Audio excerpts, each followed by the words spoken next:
Since I was little, I wanted to see musicals and dance down the street instead of, you know, hanging out with boys. I wanted to hang out with boys too, but I wanted to watch musicals more. That sounds nice today. I sang the song The Greatest Love of All at my kindergarten graduation. By the time that performance was over, it was clear to, you know, pretty much everyone in my life and myself that that's what I wanted to be. My mom describes it as soon as the song was over, I kept on bowing over and over and over again.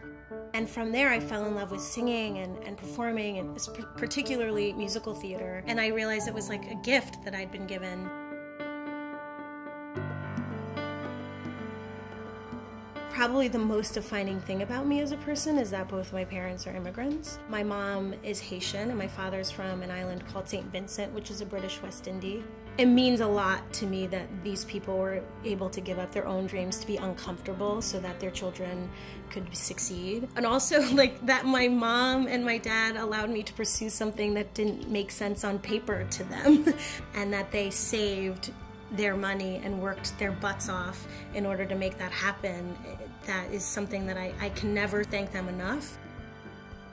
The idea that I was not going to succeed never really entered my mind. And I think that that's because they supported me 100%.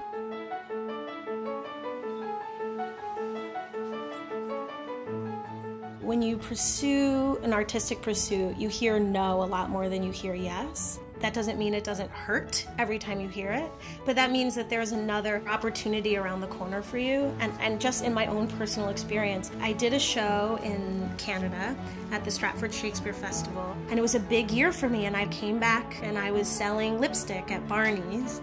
I was a shop girl while also auditioning all the time. And around the corner, I got invited to be a member of a reading of a small musical with the guys from South Park. That's all they said. And 2 years later, I won a Tony Award.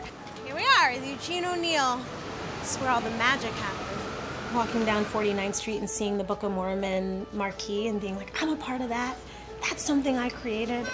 I pinch myself sometimes thinking about it.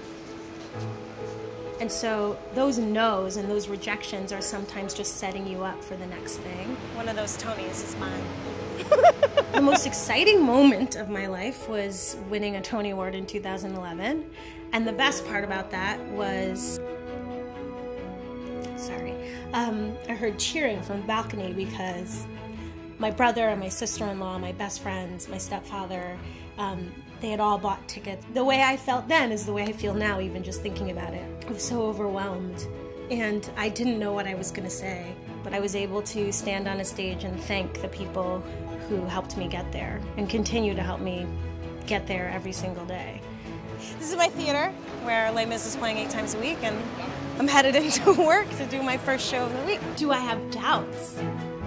God, do I ever have doubts? Yeah, I get scared just like everyone else. Theater is about the mistakes that happen after things are perfect. We're doing real life, and so those little flaws and those little flubs are the things that make a theatrical performance really special. You gotta remember that even your doubt moments, even the things that you consider flaws or imperfections, are the things that make you totally and perfectly uniquely you. And it's the thing that someone else loves about you. Lean into the doubts and the imperfections and all that other kind of stuff, and in there you'll find a little bit of magic, I think.